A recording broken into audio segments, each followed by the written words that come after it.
The training deck of the Galactic Defense Academy gleamed like polished obsidian, its walls alive with shifting holograms of tactical readouts and kinetic simulations.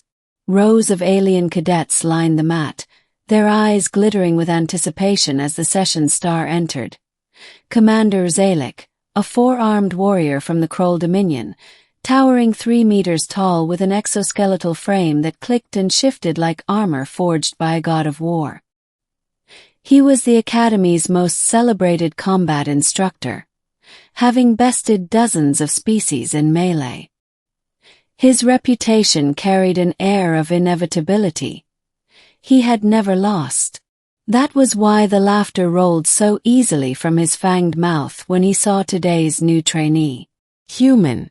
Private Nathan Hale, lean and only slightly above average height, stepped nervously onto the mat. His dark hair was damp from earlier drills, and his muscles were wiry rather than bulky. Against the imposing alien cadets, he looked almost fragile. This. Commander Zalek's laughter echoed like stone cracking. His secondary arms folded across his chest while the primary pair flexed in disdain. This soft-boned creature is the one Earth sends. Your species is made for fleeing prey, not war. Some of the alien cadets chuckled in agreement. A scaled Zoran flicked its tongue in amusement. A feathered Syrah leaned toward its comrade and whispered, "His reflexes will be slow. I bet he won't survive a single strike." Nathan swallowed. He wasn't new to ridicule. Humanity was the youngest species to join the Academy, viewed by many as an evolutionary mistake. Fragile, short-lived, vulnerable to nearly every alien environment. What most didn't understand was that humanity had survived despite those weaknesses. And Nathan was here to prove it. The beginning, the challenge. The sparring session began with ceremonial precision. A circle lit up on the deck, confining the duelists. Nathan flexed his hands, bouncing on his toes, every nerve alight with adrenaline. Zalek raised his forearms, each tipped with bladed gauntlets that caught the light. "Try to impress me, human," Zalek growled. "If you can dodge even one strike, I will refrain from calling your species a mistake." The cadets laughed again. Nathan simply nodded, his voice low. "Deal." The buzzer blared. Zalek struck like lightning. His upper left arm slashed down in a killing arc, while his lower right jabbed forward. His other two limbs swung in follow-up. The motion was impossibly fast, a storm of blades. But Nathan wasn't where Zalek expected. He'd moved. Not by strength, not by matching speed, by instinct. His body ducked and twisted, feet pivoting in a pattern drilled by countless human martial arts traditions. The blades carved through empty air. The audience gasped. Nathan exhaled slowly, heart pounding. He'd survived the first strike. Zalek roared, embarrassed. "Lucky stumble." He attacked again, faster. His forearms blurring in a pattern meant to overwhelm all known combat reflexes. Yet time and again, Nathan's body slipped past. A tilt of his head. A sidestep so small it seemed accidental. A pivot at the last second. The alien strikes cut only air.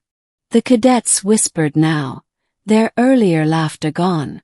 The middle, what humans do best. Minutes passed, and sweat glistened on Nathan's forehead. He wasn't superhuman. He felt every brush of near-death, every rush of air from the aliens' weapons. But humans weren't designed to be the strongest or the fastest. They were designed to adapt. His childhood had been filled with sports that demanded quick reflexes. Baseball, soccer, even dodgeball. Later, as a soldier, he'd trained in close-quarters combat, learning how to predict movement by reading subtle shifts in an opponent's stance. His nervous system fired like a living algorithm, pattern matching and recalibrating at lightning speed. And, crucially, humans had evolved as prey animals. Millennia of dodging predators had honed their reaction times into something terrifying when pushed to the limit. Rezalik's movements grew erratic as frustration set in. His roars shook the chamber. Every miss was an insult to his pride. "You mock me, human," the instructor snarled. Nathan shook his head, still weaving. "No, Commander. I just know how to move." With each dodge, Nathan's body learned more about Rezalik's rhythm. Every fighter had tells. A twitch before a slash, a tightening of the shoulders before a thrust. By the 10th exchange, Nathan could almost see where the strikes would come before they began. The cadets were no longer whispering. They were leaning forward, mesmerized. The feathered Sira muttered, "Impossible. He's reading him." The turning point. Humanity strikes back. Finally, Nathan saw his opening. Rezalik lunged with his upper right arm, a wide, sweeping slash meant to corner his opponent. But his stance shifted too far forward. He overcommit, confident the human couldn't counter. Nathan slid under the strike, his shoulder grazing the alien's armored leg. His hand shot out in a perfect jab, two knuckles driving into the nerve cluster at the joint of Rezalik's lower left arm. The alien bellowed in shock as the limb spasmed and went limp. The cadets erupted in cries of disbelief. "He hit him."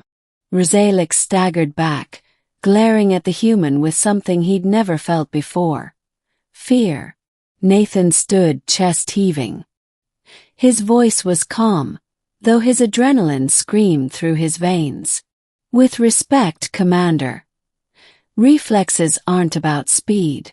They're about survival." The ending, respect earned. The duel resumed, but everything had changed. Rezalik fought harder, his rage igniting his strikes, but now he was the one hesitating. Each time his blade swept through the air, Nathan wasn't there. Each time his feet thundered forward, the human slipped aside. And every so often, Nathan countered, sharp, precise blows that rattled armor or struck nerve clusters. Never lethal, always controlled. By the end, Rezalik's forearms hung heavy. His chest heaved with exhaustion, and his pride lay shattered across the deck. The buzzer sounded. Nathan stood tall, sweat dripping but unbroken. He bowed slightly as tradition demanded.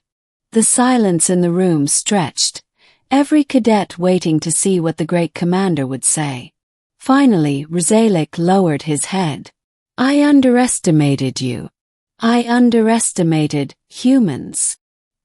His deep voice trembled with reluctant respect. "Your reflexes are not weakness. They are infuriating and effective." The cadets erupted, not with laughter but with applause. Some clacked their claws, others flared feathers, others stamped their limbs. For the first time, Nathan wasn't being mocked. He was being acknowledged. As he left the mat, a fellow cadet, a hulking reptilian, approached him. "Human," it said gruffly, "teach me how you moved like that." Nathan smiled, exhausted but proud. "Sure. First lesson. Never blink when the strike comes." Epilogue. That duel became legend in the academy. For decades after, alien instructors reminded their students, never underestimate the human reflex. And though Rezalik never admitted it openly, those who knew him best whispered that he often replayed that duel in his mind, unable to forget the soft-boned creature who had made him miss every strike. Because in that circle on that day, one truth echoed across the galaxy. Humans weren't weak. Humans endured. And in endurance they conquered.